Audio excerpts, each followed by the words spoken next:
जिंदगी देखो कितनी कठिन है। भगवान ने कहा ऐसा नहीं है, यहाँ मेरी जगह पर होना आसान नहीं है, बहुत कुछ मैनेज करना पड़ता है। उसने कहा कैसी बात करो आप, ऐसा है तो एक दिन आप मेरी जिंदगी जी के देखो और मैं आपकी जिंदगी जी के देखता हूँ। भगवान ने कहा नहीं भाई, मेरी जगह पे रहकर बहुत पेशेंस रखना पड़ता है, तुमसे नहीं होगा।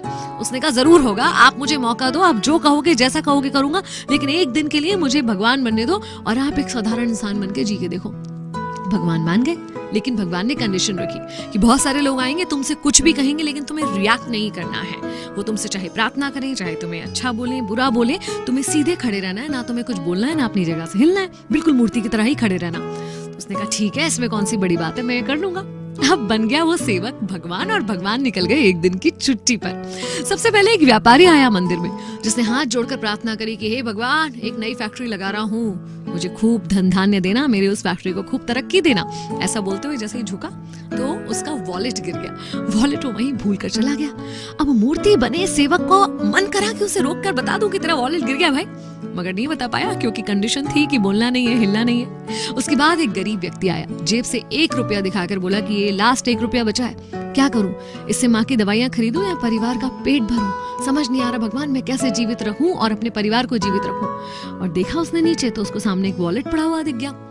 हे भगवान, धन्यवाद, धन्य हो, तुमने तो मेरे सारे संकट दूर कर दिए, पैसों से भरा हुआ ये वॉलेट मुझे दे दिया।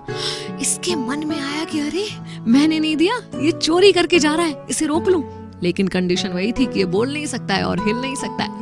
तीसरा व्यक्ति एक नाविक वहां पर आया, एक सेलर, जो कि जहाज लेकर 15 दिन के लिए समुद्र में जाने वाला था। प्रार्थना करने आया था अपनी सुरक्षा की, कि वो सुरक्षित सफर से अपने परिवार के पास वापस आ सके। वो प्रार्थना कर ही रहा था कि व्यापारी आ गया पुलिस को लेकर। देखिए देखिए, इसने ही मेरा वॉलेट चुराया है, क्योंकि मेरे बाद मंदिर में यही आया है। पुलिस उसे पकड़ कर ले जा रही थी और अब उस सेवक से बर्दाश्त नहीं हुआ कि इनफ इज इनफ, अब मैं और मूर्ति नहीं बन सकता, अपनी आंखों के सामने इतना गलत होता हुआ नहीं देख सकता। उसने कहा कि ये बिल्कुल गलत है, इसका जो बटुआ है वो उस गरीब व्यक्ति ने चुराया है, मैं भगवान हूँ, मैं बता रहा हूँ। पुलिस ने भगवान की बात तो माननी ही थी, उस गरीब व्यक्ति को पुलिस पकड़ कर ले गई। शाम हुई, जब भगवान आए तो उसने बड़े गर्व से बताया कि मैंने एक अन्याय होने से रोका इस तरह से। भगवान ने कहा हे राम, तूने तो सारा बंटाधार कर दिया, मेरी प्लानिंग का कचरा कर दिया। वो जो धनी व्यक्ति आया था, उसने बहुत कुकर्म करके, काले कर्म करके पैसे को कमाया है। अगर उसका पैसा एक गरीब व्यक्ति के काम आता तो उसके पाप थोड़े कम हो जाते। उस गरीब के परिवार में कुछ पैसा आने से उसका परिवार पल पाता। और ये जो नाविक जिसे तुमने समुद्र में भेज दिया ना, वहाँ बहुत बड़ा तूफान आने वाला है, इतना बड़ा तूफान जिससे जिंदा बचकर आ नहीं सकता। अगर वो जेल चला जाता 15 दिन के लिए तो उसकी जान बच जाती। तब उस सेवक को एहसास हुआ कि ये सब कुछ तो शायद मैं सोच ही नहीं सकता था, मैं तो क्षणिक जो कुछ हो रहा था वही देख रहा हूँ। और यही हम और आप भी करते हैं, ऊपर वाले की उस लंबी प्लानिंग को समझ नहीं पाते।